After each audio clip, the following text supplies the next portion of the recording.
Bonjour à tous. D'abord, je voudrais adresser mes condoléances à toutes les familles de victimes et que toutes les victimes blessées puissent survivre à leurs blessures. Un attentat. Mais un attentat à quoi? Aux gilets jaunes?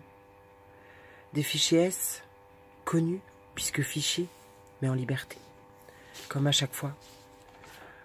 Pendant que des gilets jaunes inconnus sont arrêtés pour être fichés. Des attentats contre le peuple, jamais contre l'État, jamais contre ses représentants.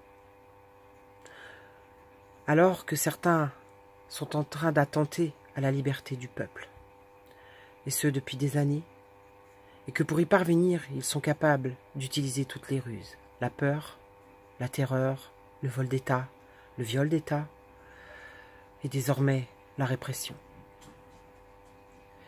Plus que jamais, plus personne ne croit ni aux attentats, ni aux pseudo-suicides. Plus que jamais, le peuple de France, malgré les violences qu'il subit, doit se souder et s'entraider, et s'unir face à ceux qui pensent pour eux. Ce qui fomente cette destruction annoncée de la France par l'Europe. Un rapport policier avait fait état du refus de tirer par les militaires français lors de l'attentat du Bataclan, sous prétexte que la France n'était pas en guerre. Ici, ces mêmes militaires sentinelles auraient tiré sur ce fichier S au FAMAS. Il aurait quand même pu s'enfuir. Un FAMAS, c'est quand même pas du plomb. Quand vous n'avez pas voulu entrer au Bataclan, expliquez donc aux familles pourquoi vous vous sentiez incapable de rentrer au Bataclan et aider les victimes, alors que ça tirait de tous côtés, et que notre pays n'était pas en guerre. Je ne crois pas qu'à Strasbourg, au marché de Noël, ce pays était plus en guerre.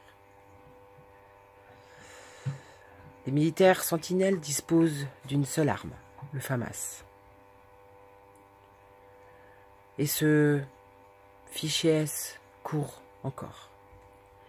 Qui peut encore croire aux mensonges de l'État? Qui peut encore croire à la liberté des journalistes en France, quand la Cour des comptes publie un rapport et épingle France Télévisions en 2016. Delphine Ernotte, PDG de France Télévisions, touche un salaire fixe de 322 000 € bruts, avec un bonus de 78 000 € par an. Audiovisuel public. Et la presse peut être libre et neutre. Notre pays entre donc de plein pied en dictature. Il ne peut donc que se souder et réclamer la liberté. Mais nous devons aussi comprendre que le pacte sur l'immigration de l'ONU est la dernière ligne droite pour nous, car une guerre sans nom s'avance vers nous, mais aussi contre nos frères africains qui ont été tour à tour esclaves, enchaînés, pillés, et seront de nouveau esclaves en France ou ailleurs en Europe, au même titre que nous. L'Afrique est le continent des 1000 trésors, à piller, ayant d'ailleurs toujours été pillé, vidé de ses Africains exsangues. Grâce à nous, grâce à notre politique de pillage, de menteurs successifs, par la France, par l'ONU et bien d'autres pays. Quand les Africains, quand l'immigration aura cours et elle est déjà commencée, alors ils pourront allègrement continuer à s'enrichir en laissant les gueux de tous les continents s'entretuer, grâce à leur politique de division qu'ils ont façonnée pour nous depuis des années. Or, notre perception, grâce à la déshumanisation que nous avons subie, grâce à l'égoïsme et à l'égotisme dont nous sommes victimes, trop heureux d'être un pays riche. Toute mon enfance, j'ai vu l'Afrique crever de faim et de soif. J'ai vu des pays en guerre et j'ai vu l'UNICEF partager toutes ces images. Toute ma vie et de mon enfance, je me suis demandé pourquoi on laissait mourir l'Afrique, pourquoi on ne faisait rien pour ce continent. J'ai vu l'UNICEF faire rentrer des dons, mais des dons pour qui? Finalement, nous les avons crus, eux aussi, et notre bien-pensance ne nous a rien fait contrôler, rien vérifié. Pire, nous nous sommes habitués aux enfants rachitiques, aux peuples en guerre, aux famines organisées et orchestrées par eux. Eux, ce sont les États. Ce sont aussi les États africains. Et nous, nous sommes ceux qui avons accepté. Ceux qui n'avons pas voulu voir les magouilles en tout genre.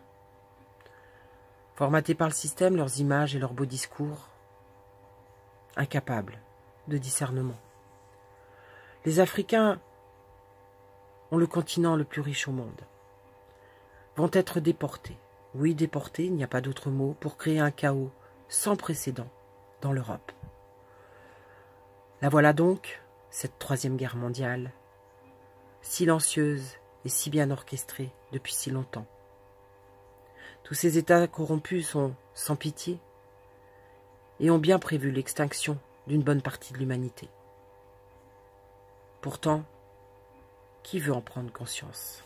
Qui veut réellement regarder en face la réalité? La Syrie, présentée comme une menace ou une dictature qui justifie nos attaques, et celle d'Israël. Pas de communauté internationale? Alors oui, l'heure est grave, mais pas depuis hier soir. Depuis des centaines d'années, nous sommes leurs esclaves. Et nous avons permis leur enrichissement phénoménal, afin de les aider à finir leur plan diabolique contre nous, les peuples du monde. L'agenda 21 prévu pour nous à travers la COP 21, programmée par l'ONU, est signé en 1992. 26 ans. Cela fait 26 ans que 179 nations, dont la France, ont réussi à nous faire croire que ceci était pour le développement durable. On l'appelle le plan d'action du XXIe siècle. Ainsi donc, cela créerait de l'énergie, de la protection. Mais en fait, ceci est prévu pour une concentration des populations dans les zones urbaines, d'où leur politique de destruction de nos campagnes et de nos agriculteurs, afin de pouvoir tous nous concentrer, et ainsi, plantes, animaux, tous les moyens de production, l'eau, les terres, la nourriture, l'énergie, la formation, tout sera contrôlé. Et donc, tous les êtres humains le seront.